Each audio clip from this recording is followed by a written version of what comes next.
Senhor eterno Deus, agradecemos a Ti por esta noite que está nos concedendo e oportunidade de estudarmos a Tua palavra. Eu peço que o Senhor perdoe os nossos pecados e nos purifique os pecados.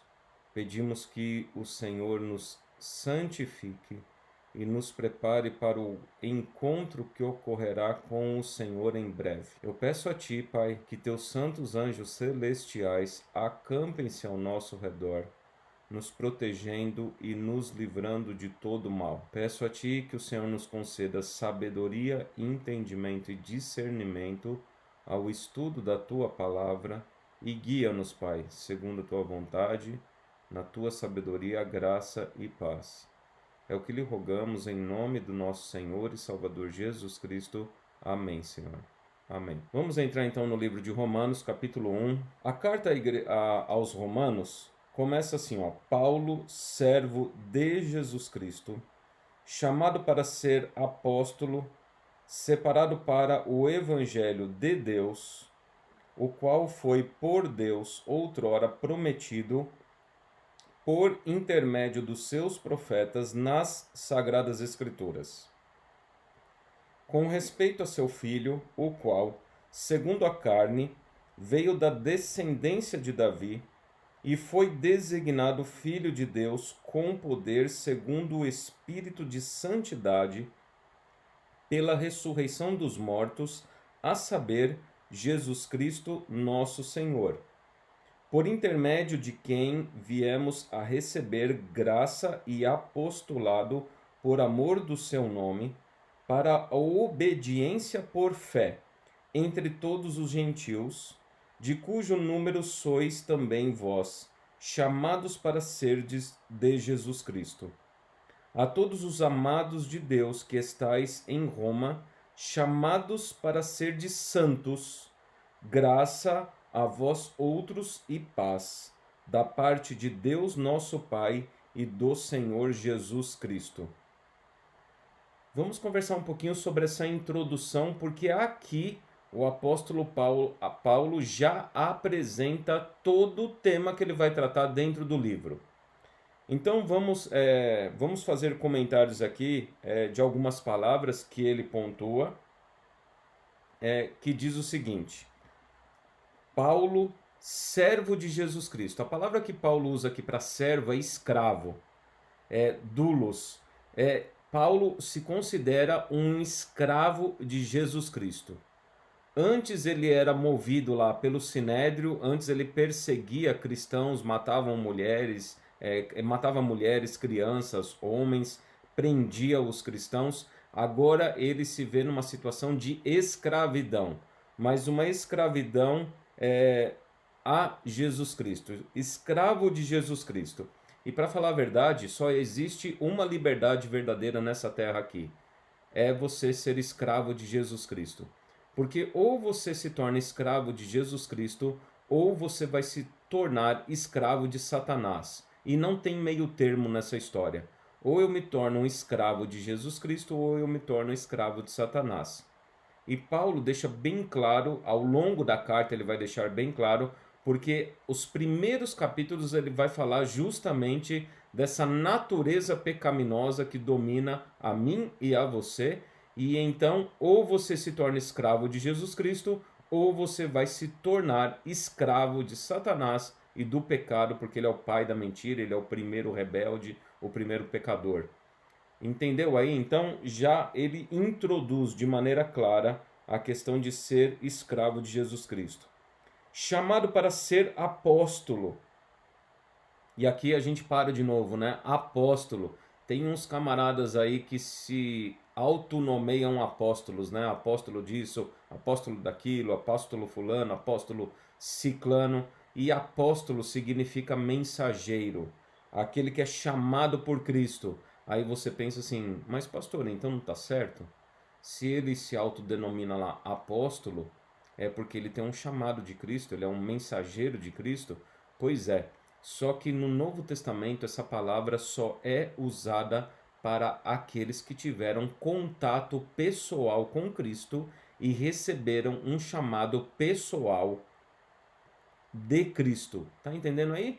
Então, quando o apóstolo João fala muito essa frase. Se você lê as cartas dele, se você lê o evangelho dele, segundo o apóstolo João, ele fala assim, ó, os que os meus olhos viram e que as minhas mãos apalparam, isso vos anunciamos.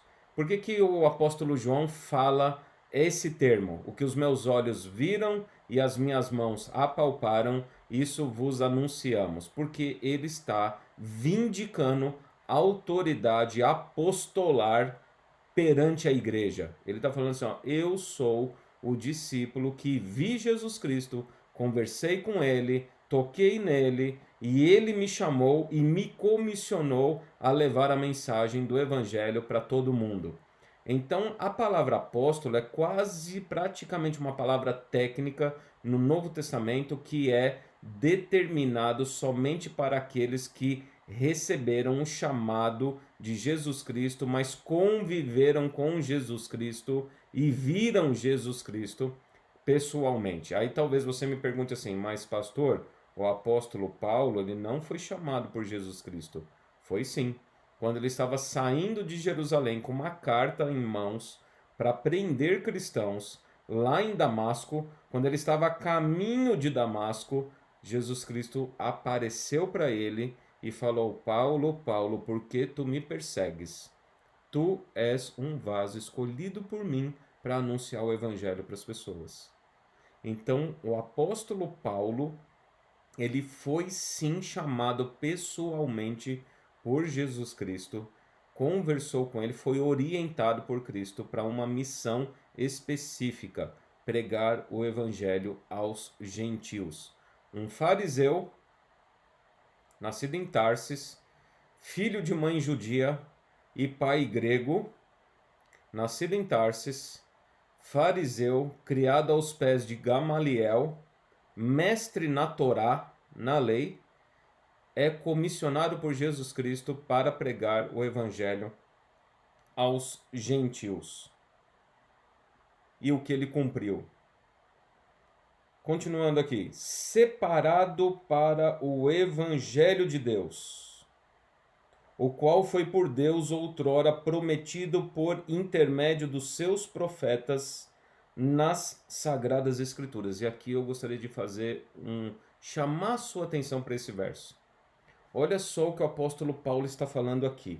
Aqui que começa já a deturpação que a gente vê hoje em dia, né? Nesse negócio que nós vivemos no tempo da graça e lá aquele povo vivia no tempo da lei e aquilo lá foi escrito para judeus e o que foi escrito aqui para nós é escrito para os cristãos, enfim.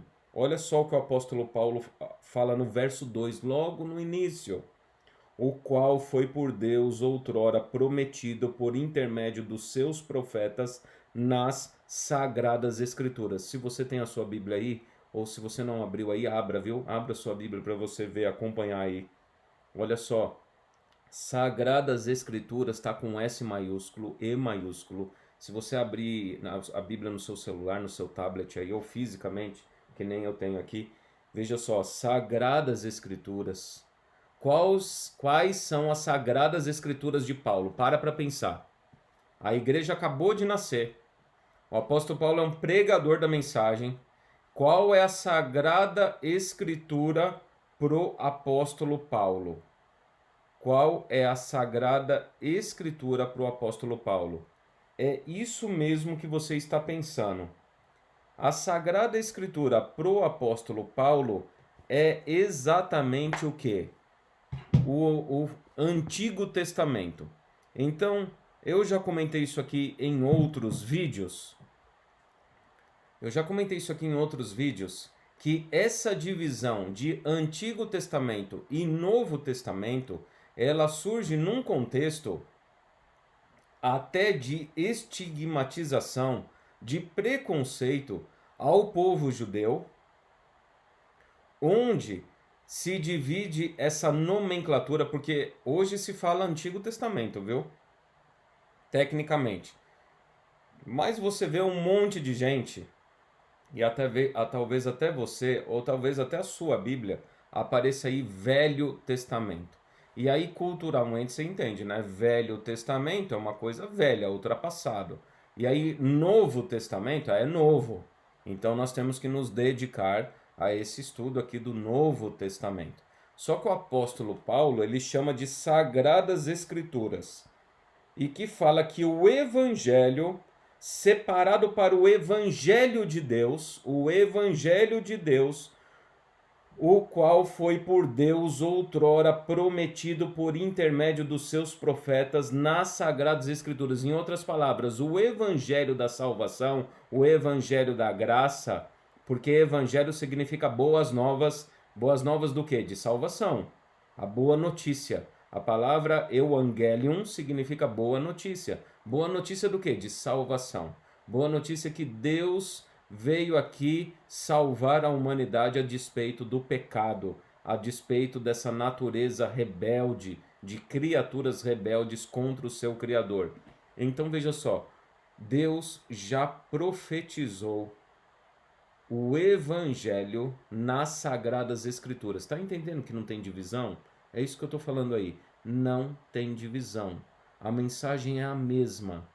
A mensagem de salvação é a mesma, de Gênesis a Apocalipse. E alguns versos que a gente pode pegar sobre o evangelho da salvação. Por exemplo, a primeira promessa de evangelho de salvação está em Gênesis, no capítulo 3, verso 15. Onde diz assim: porém inimizade entre ti, aqui está falando com Satanás, porém inimizade entre ti e a mulher, entre a tua descendência, a descendência de Satanás, e o seu descendente. Percebeu aqui? O seu descendente, singular. O Messias. Este te ferirá a cabeça e tu lhe ferirás o calcanhar. Aqui é a primeira promessa messiânica. É a primeira promessa do evangelho de salvação. A gente pode colocar aqui Deuteronômio 18:18, por exemplo, uma outra promessa do Messias. Deuteronômio é o 5º livro da Bíblia. 18:18, onde diz assim: suscitar-lhes-ei um profeta do meio de seus irmãos, semelhante a ti, em cuja boca porei as minhas palavras, e ele lhes falará tudo o que eu lhe ordenar. Então esse profeta aqui, Moisés que está escrevendo isso, é a promessa do Messias. Esse que vai pregar o evangelho, vai falar o evangelho. Atos capítulo 3, verso 24. Olha o que o apóstolo São Pedro diz sobre o evangelho. Atos capítulo 3, verso 24. Vamos ver o que o apóstolo Pedro fala do evangelho. Quando é que ele começa a ser pregado? E aqui diz assim, ó: e todos os profetas, a começar com Samuel, assim como todos quantos depois falaram, também anunciaram estes dias. Esses dias o quê? A aliança de salvação, o evangelho, desde o profeta Samuel. Então, Salmo 40, verso 7, é outra passagem bíblica que nós podemos ler. Salmo 40, verso 7, onde diz o seguinte: então eu disse, eis aqui estou, no rolo do livro está escrito a meu respeito. Veja, no rolo do livro a meu respeito está escrito. E aí se você fala assim, pastor, mas aqui não está falando do Messias, tá? Depois você lê lá 10, 11, 12, no próprio Salmo 40 que vai falar do Messias, do prometido. Todo o Salmo 40, viu? Hebreus capítulo 1, verso 1. Hebreus capítulo 1, verso 1 diz o seguinte lá, que é uma outra introdução, muito parecida com o livro de Romanos até. Por isso que alguns consideram Hebreus um sermão que o apóstolo Paulo pregou. Havendo Deus outrora falado muitas vezes e de muitas maneiras aos pais pelos profetas, nestes últimos dias nos falou pelo Filho, a quem constituiu herdeiro de todas as coisas, pelo qual também fez o universo.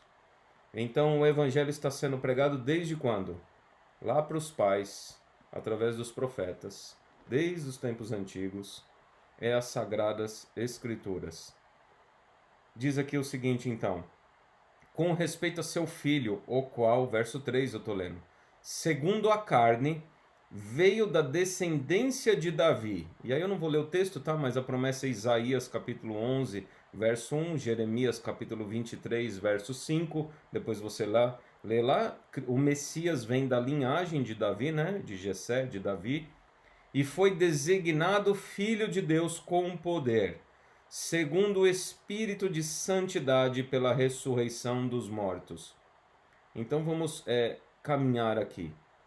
Então, o Evangelho, e note aqui, tá? Olha só, Paulo, servo de Jesus Cristo, chamado para ser apóstolo, separado para o Evangelho de Deus, não é o Evangelho dele, mas é o Evangelho de Deus, o qual foi por Deus outrora prometido por intermédio dos seus profetas nas Sagradas Escrituras, ou seja, as Escrituras é de Deus, o profeta é de Deus, o Evangelho é de Deus, o chamado é de Deus, ele é servo de Jesus Cristo, com respeito a seu filho, ao filho de Deus Pai. Veja que esse foi por Deus outrora, está falando de Deus Pai aqui, né? Pelo seu filho, o qual, segundo a carne, veio da descendência de Davi e foi designado filho de Deus com poder. Por que com poder? Porque segundo o Espírito de santidade pela ressurreição dos mortos. Em outras palavras, o poder do Evangelho, o poder do Filho de Deus está no fato, na realidade da ressurreição. Então, o que dá autoridade de ser filho de Deus com todo o poder e sua mensagem de salvação é a ressurreição. Por quê? Porque o salário do pecado é a morte, é o que nós vamos ver quando a gente chegar lá no capítulo 3. O salário do pecado é a morte, mas o dom gratuito de Deus é a vida eterna em Cristo Jesus. Então já está introduzido o tema aí do capítulo 3. O poder de Deus, o poder do Evangelho, é a vitória sobre a morte que vem através do Filho de Deus com poder, o Espírito de Santidade. Não confunda Espírito de Santidade aqui, gente, com Espírito Santo, tá? Essa aqui não é a intenção de Paulo colocar o Espírito Santo aqui, não. Segundo o Espírito de Santidade pela ressurreição dos mortos, que é o poder de Deus manifestado ali, o Ruach HaKodesh, né? O Espírito de Deus aí, que vai ressuscitar dos mortos, a saber, Jesus Cristo nosso Senhor. E olha só que coisa interessante aqui, Paulo já entra, né? Imagina um judeu, né? Judeu, fariseu, criado aos pés de Gamaliel, usar esse termo aqui, né? A saber, Jesus Cristo nosso Senhor. Você percebeu aqui a gradação que ele faz, o crescimento de lógica aqui, de argumento? Ele começa assim, ó, com respeito a seu filho, o qual, segundo a carne, veio da descendência de Davi. Aqui então está falando especificamente da natureza carnal. Natureza não, né? Da encarnação de Cristo. Porque se eu falo natureza carnal, tenho medo que alguém pense que Jesus era pecador. Jesus não era pecador, tá? Mas ele se encarnou. Ele veio em carne e osso. Ele é da descendência de Davi. E foi designado Filho de Deus. Note que ele está ainda... Ele não usou os termos aqui que ele vai usar no final do verso 4. Foi designado Filho de Deus com poder, segundo o Espírito de Santidade pela ressurreição dos mortos, a saber, Jesus Cristo nosso Senhor. Olha só que pesado isso aqui, e esse é o Evangelho, e isso aqui é o que escandalizava os judeus e que deixava os gregos loucos. Yeshua Mashiach Adonai. Olha a declaração do apóstolo Paulo aqui, logo no 4º verso da carta aos Romanos. Ele é o Salvador ungido Adonai. Então ele é o Filho do homem, ele é Filho de Deus. Ele é o Adonai, o Criador de todas as coisas, o Eterno. E ele não deixa dúvida nenhuma. Eu queria que você acompanhasse o raciocínio sob a perspectiva da cabeça de um judeu, fariseu, criado aos pés de Gamaliel, como ele mesmo diz. E ele declara Yeshua Mashiach Adonai. Por intermédio de quem viemos a receber graça e apostolado por amor do seu nome, para obediência por fé entre todos os gentios. E olha só aqui, obediência por fé. E aí as pessoas falam assim, não, mas ó, a gente não vive mais no tempo a gente não vive mais no tempo da lei. A gente vive no tempo da graça, pastor. E se você quiser viver na lei, você está condenado, mas se você quiser viver na graça, você está salvo. Pois é, só que olha só o que ele usa aqui, obediência por fé. Logicamente que ele vai atacar aqui os judaizantes da época. E o que é esse povo judaizante? Os judaizantes eram pessoas que continuava defendendo, mesmo eles aceitando o Cristo, aceitando Jesus Cristo como Messias, como Salvador, como Senhor, como ele coloca o termo aqui, tá? Eles falavam ainda, olha, mesmo nós aceitando Jesus, o Salvador, o Cristo, o Messias, mesmo nós aceitando isso, nós temos que praticar a lei para nós sermos aceitos por Deus. E esse é o ponto. Então não era uma obediência por fé que os judaizantes praticavam, mas uma obediência pela força do próprio braço. Você está entendendo o conceito? Então vamos lá, vamos continuar. Depois eu estou gravando, eu gravei a primeira parte, estou gravando também essa segunda parte. Depois eu edito o vídeo e deixo tudo num bloco só. E aí eu subo o vídeo com o raciocínio, né? Então eu estava comentando aqui a questão do verso 5, obediência por fé entre todos os gentios. O que acontece? Não é que os judeus continuaram com uma obediência pela lei.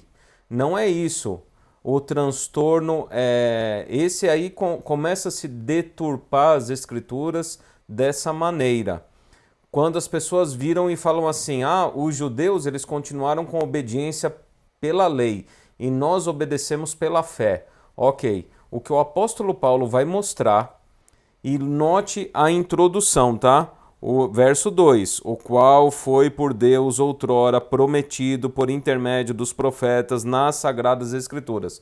Ou seja, a mensagem nunca mudou, a mensagem sempre foi a mesma, onde a obediência, logicamente, vai ser por fé. E logo, logo eu já falo para você qual é o termo que o apóstolo Paulo vai trabalhar, qual é a palavra que ele vai trabalhar muito no livro de Romanos para ensinar tanto a gregos, quanto a judeus, quanto a bárbaros, quanto a gentios, ou seja, ele vai pregar o evangelho para todas as pessoas nesse sentido da obediência por fé. Porque a obediência por lei não é possível, e é o que nós vamos ver em outros capítulos, tá? A obediência por lei não é possível, uma vez que eu e você somos pecadores e a carne milita contra o espírito. Se a lei é espiritual, como é que eu, carnal, vou conseguir guardar a lei com a força do meu próprio braço? Então essa é a ideia. Paulo vai introduzir então dentro da teologia a perspectiva da obediência por fé, combatendo os judaizantes, como eu estava dizendo, e esses judaizantes eram pessoas que aceitaram o evangelho de Jesus Cristo, Jesus como Messias, porém, eles ainda afirmavam que era necessário a obediência da lei para serem aceitos na aliança. Então vamos lá. Você tem que obedecer à lei para ser aceito na aliança. E o apóstolo Paulo vai argumentar o contrário. Você é aceito na aliança e por isso você guarda a lei. E é esse o argumento que Paulo vai colocar. É um argumento assim, por isso que faz muita confusão hoje em dia, porque as pessoas, como a argumentação é uma troca Só que é uma troca que faz toda a diferença. Enquanto as pessoas aprenderam que a obediência vem através da lei, Paulo fala que a obediência ela vem pela fé. Obediência do quê? Obediência por meio da fé, mas obediência do quê? É o que ele vai apresentar. E você vai perceber que é a lei de Deus. Isso não muda. É a lei de Deus. Então vamos lá. Diz assim: de cujo número sois também vós chamados para serdes de Jesus Cristo. A todos, tá vendo aí, ó? Verso 7, a todos os amados de Deus que estais em Roma, chamados para serdes santos, graça a vós outros e paz, da parte de Deus nosso Pai e do Senhor Jesus Cristo. De novo ele usa o termo Adonai, Yeshua, Hamashia. E ele usa aqui graça e paz, que era o cumprimento tanto de gregos quanto de judeus. Caris, graça, era o cumprimento dos gregos, e shalom, paz, era o cumprimento aí dos judeus. Então ele usa mostrando que a mensagem é universal, é para todos os povos. A transmissão agora não vai dar problema porque nós estamos usando somente via YouTube, e aí usa-se um pouco menos da internet, né? Não divide o sinal para as duas plataformas. Então vamos lá. A partir do verso 8 diz: primeiramente dou graças a meu Deus, mediante Jesus Cristo, no tocante a todos vós, porque em todo o mundo é proclamada a vossa fé.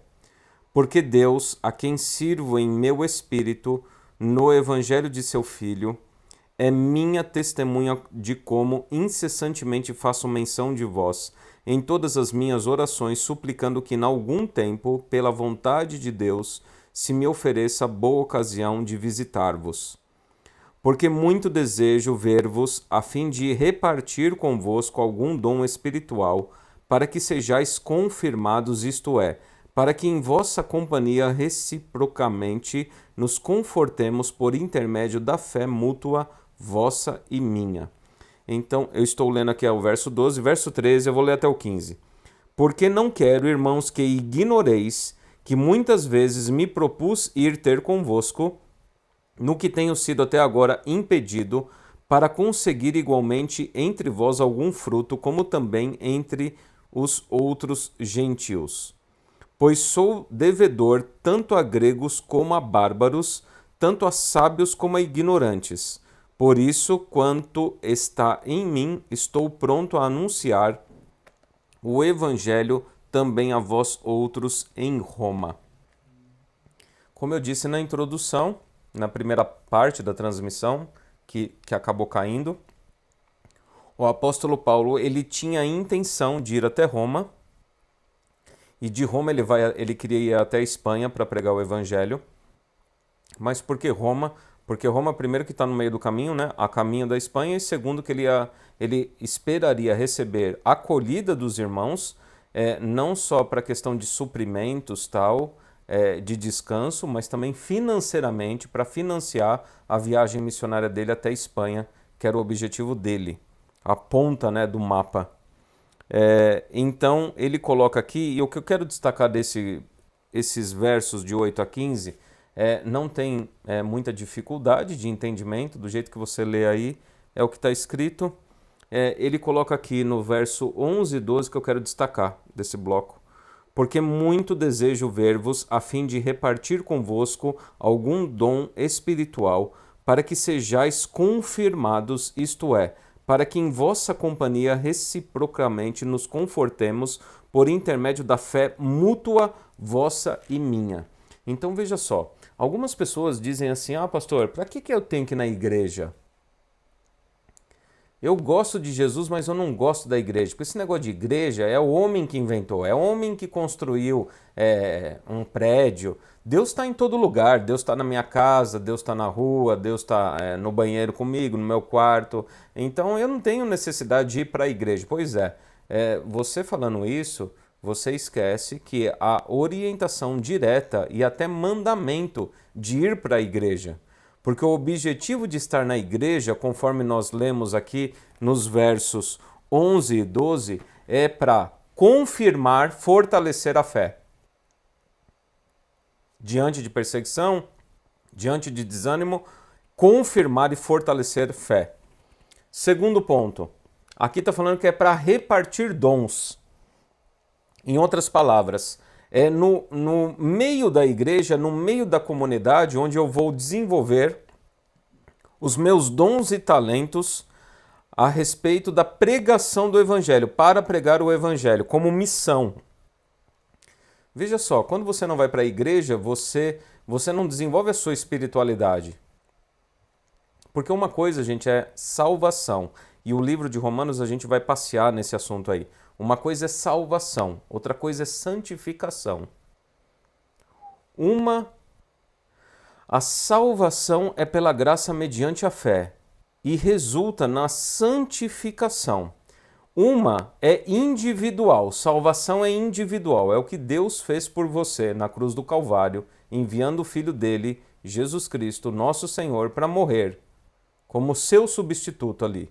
Ele tomou sobre si os seus pecados e os meus pecados. Então isso é salvação, é uma obra que Deus faz gratuitamente, pela graça, por nós, ok? Santificação, por outro lado, é uma obra que Deus faz em nós, não por nós, mas em nós, tá entendendo? Onde Ele muda a nossa natureza, onde Ele tira essa natureza pecaminosa e coloca uma natureza espiritual e nos tornamos filhos de Deus, compreendeu? Então veja, você está acompanhando aí, né? Então salvação é individual, santificação é coletiva, porque a santificação são obras que mediante o Espírito são manifestadas através da minha pessoa no meio de uma comunidade. Então, quando você vira e fala assim, olha, eu gosto de Jesus, mas não gosto da igreja, não tenho interesse na igreja, e eu, quando vou lá na igreja, também só ouço o sermão e volto para minha casa e fico quieto no meu canto? Pois é, você não entendeu ainda o propósito do evangelho verdadeiro, é o tema dessa noite, o evangelho verdadeiro. O evangelho verdadeiro é aquele que te resgata, mas é aquele que põe você em pé, capacitando você com dons e talentos, a fim de que você ministre também o Evangelho, a fim de que você seja um escravo de Jesus Cristo, como o apóstolo Paulo é, a fim de que você seja um servo de Jesus Cristo, assim como o apóstolo Paulo diz que ele é. Tá entendendo? E isso se dá no seio de comunidade, isso dá numa comunidade, não enclausurado dentro da minha casa. Não acompanhando o culto e pela internet, pela televisão. E na minha opinião, esse isolamento social que estão fazendo aí com relação a igrejas, deixando elas por último, é coisa do demônio, que quer fazer com que as pessoas elas percam a santidade, que elas percam esse senso de missão e que leve a uma acomodação horrenda, que é o que possivelmente vai acontecer. Você sabe que em algumas regiões do Brasil já está sendo aberto a possibilidade de cultos. Eu tenho essa semana, ontem na verdade. Ontem estava conversando com alguns pastores colegas de outras regiões do Brasil, falando que eles estão assustados, porque as pessoas não foram mais para a igreja. As pessoas se acomodaram dentro das suas casas, nos seus sofás, na televisão, aí do jeitinho que você está, né? Pois é. Só que isso não é santificação. Isso não é santificação. Santificação é você ser uma testemunha nesse mundo de trevas.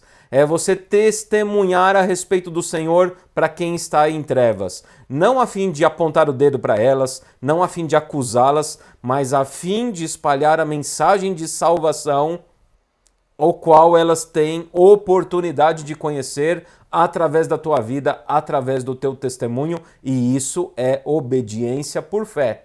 Tá conseguindo compreender o raciocínio aí?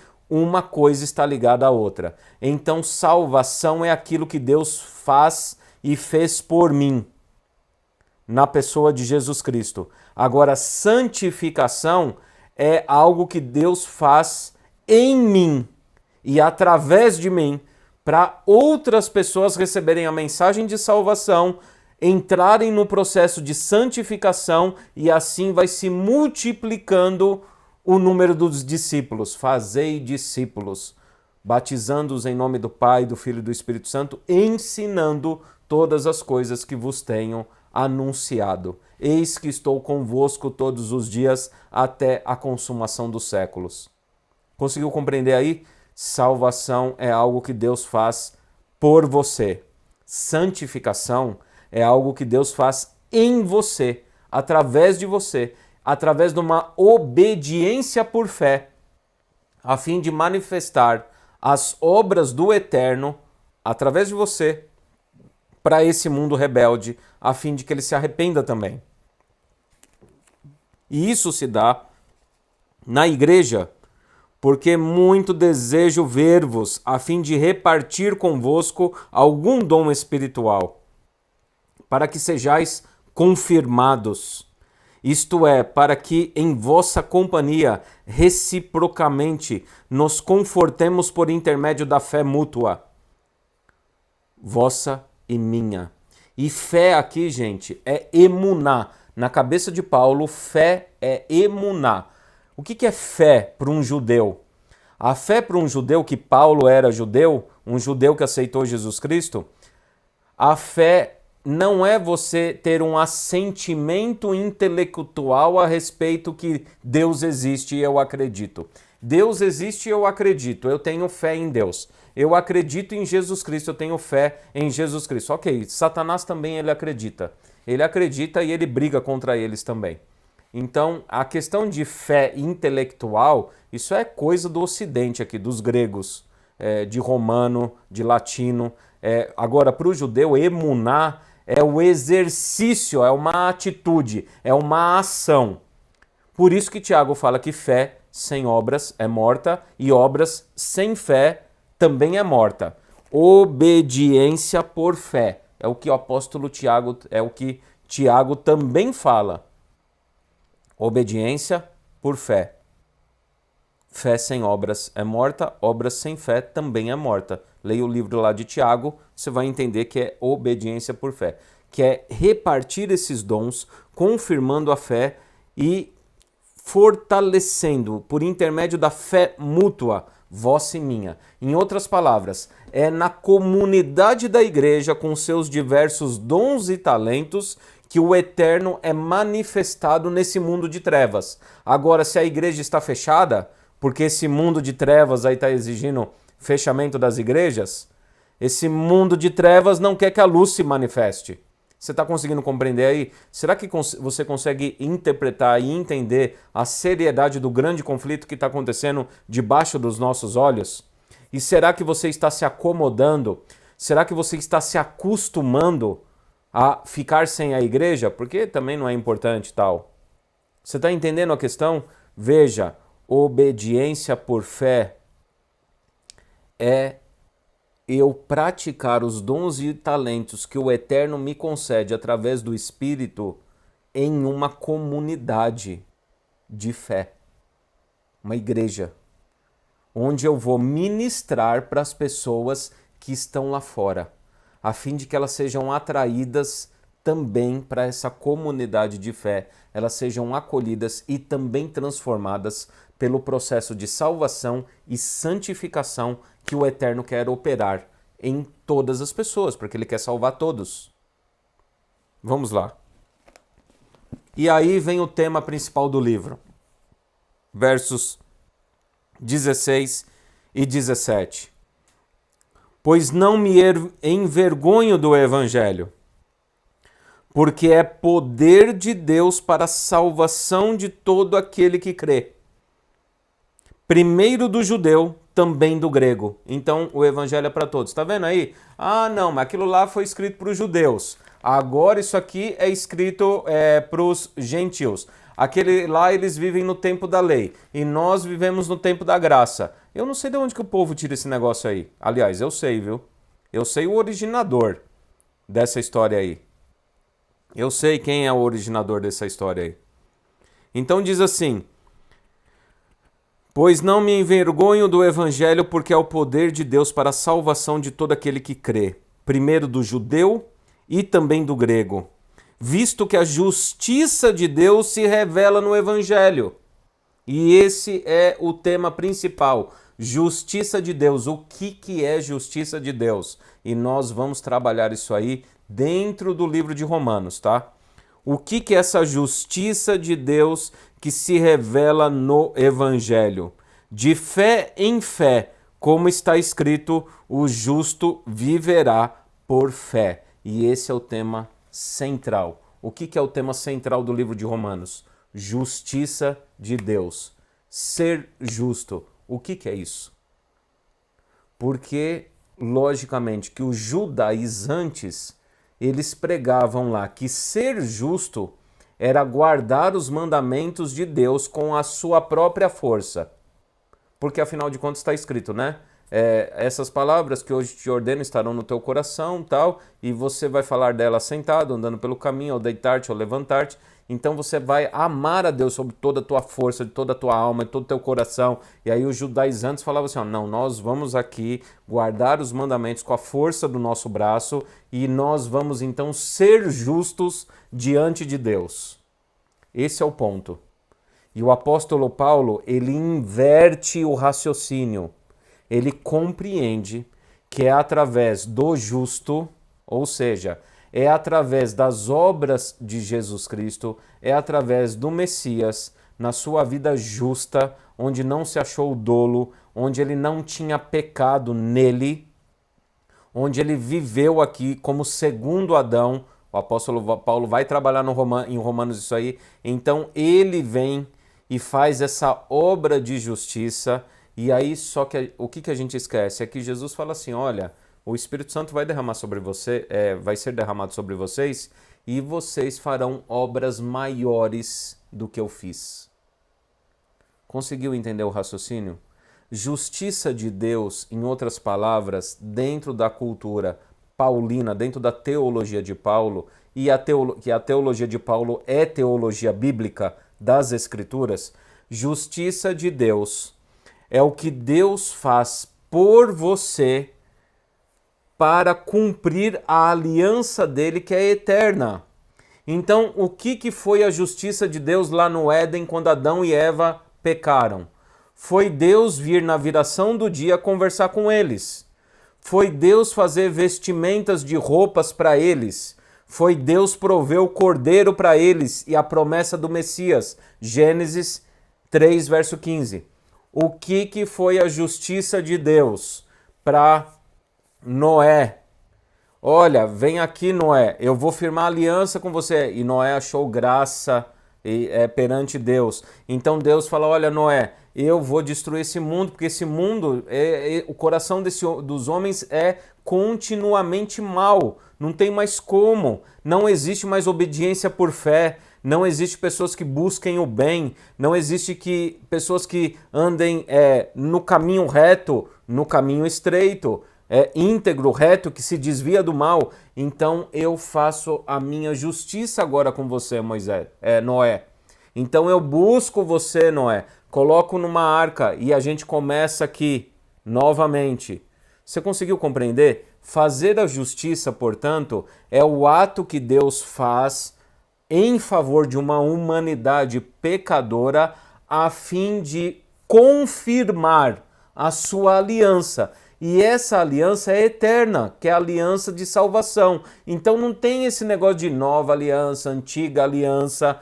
Porque hoje a gente vive no tempo da graça, é a nova aliança. Porque lá no tempo da lei é a antiga aliança. Não tem essa separação. Apocalipse capítulo 13, verso 8 diz, o Cordeiro de Deus que foi morto desde a fundação do mundo. A aliança é eterna. A aliança é algo que Deus fez entre ele mesmo lá. Pai, Filho e Espírito Santo fizeram uma aliança lá antes da eternidade, a fim de resgatar uma geração pecadora. Você conseguiu compreender? O pecado não pegou Deus de surpresa. Deus não projetou a aliança dele depois que o pecado veio existir no mundo. Deus já tinha uma aliança que foi feita lá no início da eternidade, se é que eternidade tem início, né? O Eterno fez a sua aliança eterna, que ele não tem princípio nem fim, né? Então a aliança já estava com ele, onde o Filho toma a decisão de se entregar, se encarnar, morrer na cruz do Calvário para nos salvar. Essa é a aliança eterna. E o que é a justiça de Deus? A justiça de Deus são os atos que ele faz em favor dessa humanidade, estabelecendo justiça, aliança, salvação, colocando você dentro do molde para deixar você justo. Tá entendendo? É a ideia hebraica de justiça.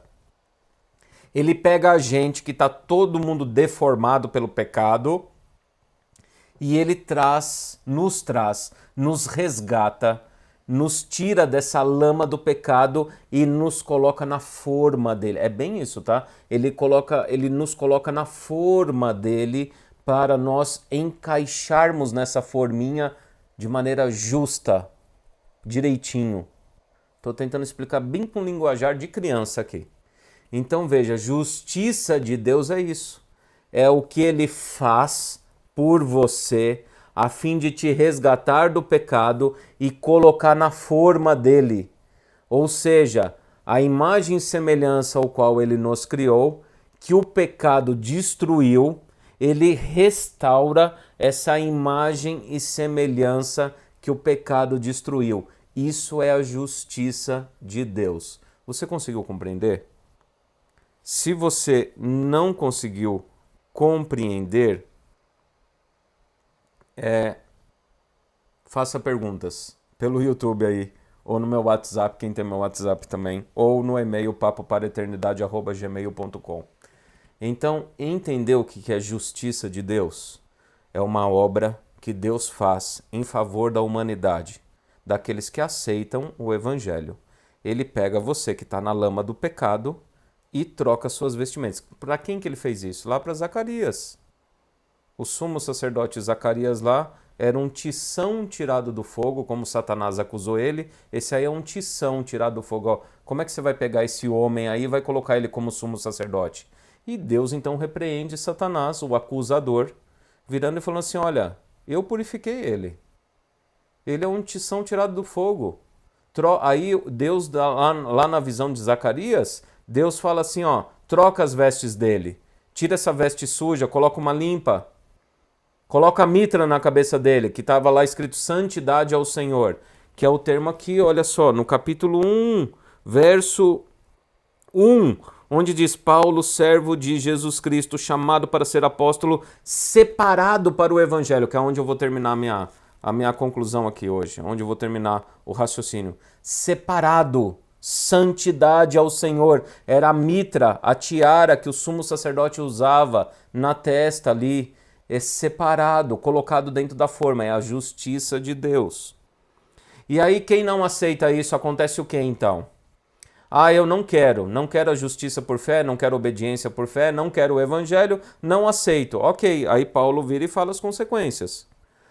A ira de Deus se revela, a partir do verso 18. A ira de Deus se revela do céu contra toda impiedade e perversão dos homens que detêm a verdade pela injustiça. Porquanto que de Deus se pode conhecer é manifesto entre eles, porque Deus lhe manifestou. Olha o verso 19, hein? Você fala assim, não, que Deus não leva em conta o tempo da minha ignorância, tal, não sei o quê. Será que, olha só, o pessoal pega esses versos soltos aí, que o apóstolo Paulo escreveu, e como diz o apóstolo Pedro, deturpam as escrituras de Paulo para sua própria condenação. Não, mas Deus ele não leva em conta os ignorantes lá, tal, coitadinho deles, né? Porquanto que de Deus se pode conhecer é manifesto entre eles. Entre quem? Entre todos. Porque Deus lhes manifestou. E olha só verso 20. Porque os atributos invisíveis de Deus, assim como o seu eterno poder, como também a sua própria divindade, claramente se reconhecem desde o princípio do mundo, sendo percebidos por meio das coisas que foram criadas. Tais homens são, por isso, indesculpáveis. Qual é a dúvida que o povo tem aqui? Então, olha só, eu fui ateu na minha vida, num período, né, da minha jornada, eu fui ateu. E quando eu fui fazer uma viagem no meio da natureza lá tal, contemplar a natureza, sabe o que eu vi ali? Aquele negócio, lógico que tem o Espírito Santo por trás, sem dúvida nenhuma.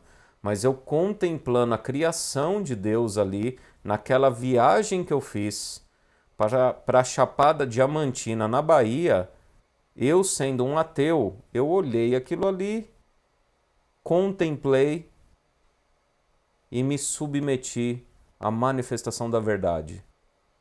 Alguém criou tudo isso. Foi o que veio na minha cabeça. E eu acredito que foi o Espírito que sussurrou isso, ou um anjo de Deus que sussurrou isso. E dali eu saí convertido. Dali foi uma jornada de conhecimento através das Escrituras. Vocês estão entendendo o que eu estou falando? Não há desculpa para ninguém. E eu sou prova viva disso. Eu sou uma testemunha viva para os ateus. Eu sou uma testemunha viva para os agnósticos. Eles não vão poder falar. Eu não tive chance. Eu não tive oportunidade, porque eu mesmo sou uma testemunha no dia do juízo que falo que eu, sendo ateu, depois agnóstico é aquele que não liga se Deus existe ou não, nem entra na discussão. Ateu é aquele que milita, que luta, propaga a ideia que Deus não existe. O agnóstico ele fica de longe, fica em cima do muro, como diz popularmente aí. E também não importa para o agnóstico se Deus existe, se o diabo existe e tal. Então eu sou uma testemunha viva que realmente esse verso é real. Através das coisas criadas. Não é possível, gente, uma pessoa que estuda sobre células humanas, como elas compartilham energia, como elas estabilizam, harmonizam, mesmo nesse mundo de pecado, mesmo nesse mundo de destruição, como funciona todo esse equipamento, né? Esse organismo, seja o micro ou o macro, quando você olha para as estrelas, para as galáxias, para os efeitos gravitacionais, a ordem das coisas, tudo. Não tem como. Não tem como. Só aquele que não quer aceitar mesmo. É isso que o apóstolo Paulo está falando. Tais homens são por isso indesculpáveis. Verso 21. Porquanto, tendo conhecimento de Deus, não o glorificam como Deus. Veja só, criação aqui e glorificação, né? Glorificam a Deus. Como é que está lá em Apocalipse capítulo 14, versos 6 e 7? Temei a Deus e dai-lhe glória, porque é chegada a hora do seu juízo. E adorai aquele que fez os céus, a terra, o mar e a fonte das águas. É o evangelho eterno. O anjo está voando com o evangelho eterno na mão. Ele acabou de falar das coisas criadas aqui, verso 20, e fala no verso 21, eles não glorificam a Deus, o Criador. O evangelho é eterno, o único evangelho, só tem um, viu? Não tem 2, 3, 4. É uma mensagem só para todos os povos, em todos os períodos da história, de Gênesis a Apocalipse, é um único evangelho. Porquanto, tendo conhecimento de Deus, não o glorificam como Deus, nem lhe deram graças, antes se tornaram nulos em seus próprios raciocínios. Olha o perigo aí, né? Evolucionismo, naturalismo, materialismo e essas outras filosofias. Então se tornaram nulos em seus próprios raciocínios, obscurecendo-lhes o coração insensato. E aqui resgata até a questão do faraó, né? Que endurecia o coração, mesmo vendo manifestação diante dos olhos do poder de Deus lá nas pragas. E o coração vai ficando endurecido. Por decisão do faraó e por decisão desses aqui também, viu? Inculcando-se por sábios, tornaram-se loucos. e mudaram a glória do Deus incorruptível em semelhança da imagem de homem corruptível, bem como de aves, quadrúpedes e répteis. Olha só que interessante isso aqui, ó. Inculcando-se por sábios, tornam-se loucos, e mudaram a glória do Deus incorruptível em semelhança da imagem de homem corruptível, bem como de aves, quadrúpedes e répteis. Deixa eu ler um negocinho aqui para vocês, que é outro vídeo. Eu já fiz a série de Apocalipse, tá? Mas é inevitável a gente resgatar algumas coisas.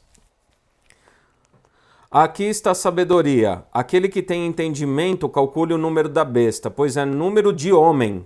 Ora, esse número é 666. Quando eu fiz lá o Apocalipse, eu falei, o homem foi criado no sexto dia. Então, 666 é a multiplicação desse naturalismo, desse humanismo, desse materialismo humano.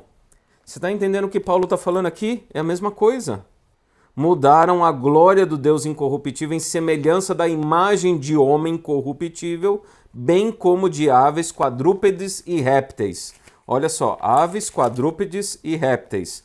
Olha só o último apelo para esse mundo aqui, viu? Antes do juízo final. Apocalipse capítulo 18 diz assim: Depois destas coisas vi descer do céu outro anjo que tinha grande autoridade e a terra se iluminou com a sua glória. Então exclamou com potente voz, dizendo: Caiu, caiu a grande Babilônia e se tornou morada de demônios, covil de toda espécie de espírito imundo e esconderijo de todo gênero de ave imunda e detestável. Vamos voltar lá? E mudaram a glória do Deus incorruptível em semelhança da imagem de homem corruptível, bem como de aves, quadrúpedes e répteis. É a mesma mensagem, é o mesmo evangelho. Você conseguiu compreender aí?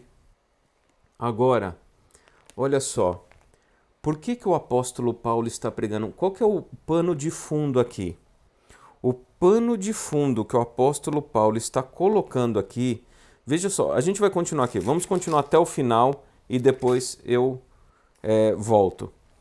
Por isso Deus entregou tais homens à imundícia. Presta atenção que eu vou ler aqui, porque depois eu vou ler algo no Antigo Testamento para você entender qual que é o pano de fundo que o apóstolo Paulo está apresentando aqui, que é a justiça de Deus, que é a obediência por fé, tá? Por isso Deus entregou tais homens à imundícia pelas concupiscências de seu próprio coração, para desonrarem o seu corpo, para desonrarem o seu corpo entre si, pois eles mudaram a verdade de Deus em mentira, adorando e servindo a criatura em lugar do Criador. Olha o homem no centro aí, marca da besta, 666 é um número de um homem. Mudaram a verdade de Deus em mentira, adorando e servindo a criatura em lugar do Criador, o qual é bendito eternamente. Amém.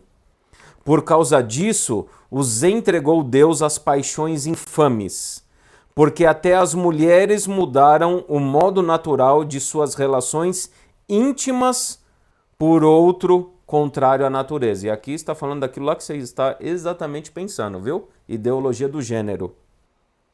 Semelhantemente, homens também, deixando o contato natural da mulher, se inflamaram mutuamente em sua sensualidade, cometendo torpeza, homens com homens, e recebendo em si mesmo a merecida punição do seu erro. E por haverem desprezado o conhecimento de Deus, o próprio Deus os entregou a uma disposição mental reprovável, para praticarem coisas inconvenientes, cheios de toda injustiça, malícia, avareza e maldade, possuídos de inveja, homicídio, contenda, dolo e malignidade, sendo difamadores, caluniadores, aborrecidos de Deus, insolentes, soberbos, presunçosos, inventores de males, desobedientes aos pais, insensatos, pérfidos, sem afeição natural e sem misericórdia, Ora, conhecendo eles a sentença de Deus, de que são passíveis de morte os que tais coisas praticam, não somente as fazem, mas também aprovam os que assim procedem. Olha só, esse termo aqui eu vou trabalhar num outro momento, mas também aprovam que assim procedem. Em outras palavras, quando você não vive uma vida santificada, quando você não vive uma vida santa, quando você não vive uma vida separada, por isso que Paulo começa aqui, Paulo, servo de Jesus Cristo, chamado para ser apóstolo, separado para o evangelho de Deus. Ele usa o termo aqui separado, tá? E ele fala que para nós também é oferecida essa separação, porque nós somos separados em justiça de Deus para sermos justos, declarados justos, para manifestação da obediência por fé, a fim de que as pessoas vejam a transformação. Agora, quando você não tem uma vida transformada, quando você não tem uma vida santificada, sabe o que acontece? Você não está só destruindo a sua vida. Você se torna uma péssima testemunha e faz com que outras pessoas tropecem e caiam. Percebeu aí? Salvação é individual, mas a santidade é coletiva. E eu já disse isso. Salvação é individual. É o que Deus faz por você. Mas santificação, que é o que Deus faz em você, é coletivo. Se dá no seio da igreja, como uma comunidade poderosa de testemunho às pessoas, aos que o cercam. Então nós temos uma responsabilidade comunitária. O meu testemunho influencia pessoas a se aproximarem de Deus ou se afastarem de Deus, porque nós somos espetáculos para o universo. É o que o próprio escritor aqui, Paulo, fala. Agora, para encerrar aqui a ideia, Levítico capítulo 20. Veja como tem um paralelo no que o apóstolo Paulo escreveu no primeiro capítulo dele. No capítulo 20 de Levítico, ele fecha um grande bloco que é do capítulo 11 ao capítulo 20, que vai falar sobre o quê? Sobre obediência por fé. Sobre a obediência por fé. E aqui no verso 26 do capítulo 20 diz assim, ó: ser-me-eis santos, porque eu, o Senhor, sou santo, e separei-vos dos povos, para serdes meus. O que Paulo fala? Paulo, apóstolo da graça, por meio de Jesus Cristo, separado para pregar esse evangelho. Ser-me-eis santos, porque eu, o Senhor, sou santo, e separei-vos dos povos para serdes meus. E aí, deixa eu pegar Romanos, voltar aqui em Romanos, e daqui a pouquinho vou ler de novo Levítico 20, 26. Ser-me-eis santos, porque eu, Senhor, sou santo, e separei-vos dos povos para serdes meus. Voltei agora em Romanos, capítulo 1, verso 7. A todos os amados de Deus que estais em Roma, chamados para serdes santos, graça a vós outros e paz, da parte de Deus nosso Pai e do Senhor Jesus Cristo. Você está entendendo quando ele fala, você foi chamado, você foi separado para ser santo? E olha só, pensa no que eu acabei de ler ali, daqueles que são condenáveis diante de Deus. E aqui diz assim, ó, verso 22 até o 26, que eu li até o 26, né? Eu li o 26, de Levítico 20. Guardai, pois, todos os meus estatutos e todos os meus juízos e cumpri-os, para que vos não vomite a terra para a qual vos levo para habitardes nela. Não andeis nos costumes da gente que eu lanço de diante de vós, porque fizeram todas essas coisas, por isso me aborreci deles. Mas a vós outros vos tenho dito, em herança possuireis a sua terra, e eu vou-la darei para possuirdes, terra que mana leite e mel. Eu sou o Senhor vosso Deus, que vos separei dos povos. Fareis, pois, distinção entre os animais limpos e imundos, e entre as aves imundas e as limpas. Não vos façais abomináveis por causa dos animais, ou das aves, ou de tudo que se arrasta sobre a terra, as quais coisas apartei de vós para tê-las por imundas. Ser-me-eis santos, porque eu, Senhor, sou santo. Separei-vos dos povos para serdes meus. O homem ou a mulher que sejam necromantes ou sejam feiticeiros serão mortos, serão apedrejados, o seu sangue cairá sobre eles. Quando você lê outros trechos aqui, gente, vai falar também de idolatria, vai falar aqui do homem que se prostitui, da mulher que se prostitui, vai falar aqui justamente desses pontos que o apóstolo Paulo fala aqui a partir do verso 28. E por haverem desprezado o conhecimento de Deus, o próprio Deus os entregou a uma disposição mental reprovável para praticarem coisas inconvenientes. Vocês conseguiram entender aí, gente? Olha só. E mudaram a glória do Deus incorruptível em semelhança da imagem do homem corruptível, bem como de aves, quadrúpedes e répteis. O pano de fundo que o apóstolo Paulo está usando é o livro de santificação das Escrituras, que é Levítico, principalmente 11 ao 26, ao 20, 26. Veja só, a obediência ela vem por meio da fé. Se você pegar a lei de Deus e falar assim, pastor, a partir de hoje eu vou obedecer à lei de Deus. Na sua força carnal, você não vai conseguir. Porque você precisa do Espírito Santo de Deus para que a lei seja colocada no teu coração. Porque a obediência à lei de Deus não é só uma questão exterior. Não é só eu não trabalhar no sábado, mas eu não trabalhar no sábado com um coração disposto a não trabalhar e com um coração disposto a fazer as obras do Eterno no meu santo dia, diz o Senhor. Então eu não faço obras, mas eu passo a fazer as obras de Deus. Você está conseguindo compreender aí? Essa é a obediência por fé. É uma obediência que, através da presença do Espírito de Deus em você, vai fazer com que você se manifeste a justiça de Deus, que é a aliança dele, estabelecida antes da fundação do mundo. Onde Deus também separou aves imundas e limpas lá para Noé. E resgata-se essa ideia. Noé foi salvo através da água, teve uma chance de uma nova vida, teve uma chance de oportunidade de viver dentro da aliança de Deus. Abraão foi tirado de Ur dos Caldeus, que é o que Paulo vai usar a vida de Abraão como argumento para isso aí. E fala lá que Abraão é o pai da fé. Por que Abraão é o pai da fé?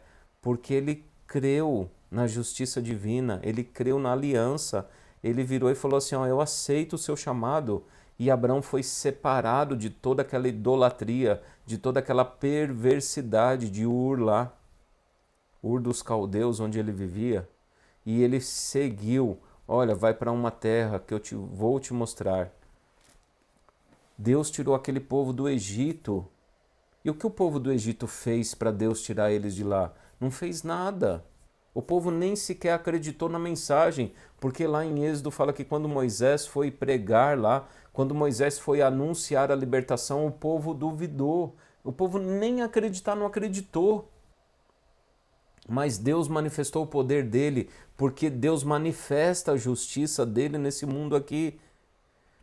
Você acha que o povo judeu, você acha que o povo gentil, você acha que o povo lá estava lá em Roma, na capital, aquele povo lá estava querendo e obedecendo a lei de Deus para o Messias vir?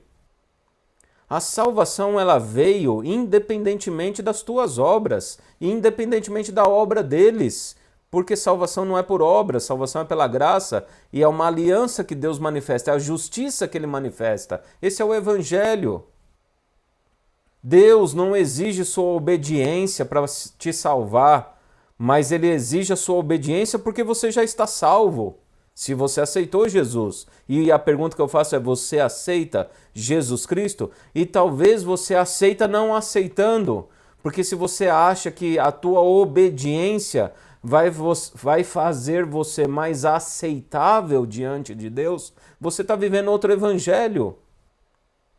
Porque o verdadeiro evangelho diz que Deus nos salvou, Deus nos amou ainda nós sendo pecadores. Nós éramos pecadores, somos pecadores e Deus nos ama. E envia o Filho dele, Jesus Cristo, para morrer na cruz do Calvário. Enviou, porque é uma obra que está lá no passado. Ele já enviou o Filho para você. Assim como Abraão tinha a expectativa quanto ao futuro, nós temos a expectativa quanto ao passado. Assim como Abraão colocava os olhos da fé no Messias vindouro, nós colocamos os nossos olhos da fé no Messias que já veio.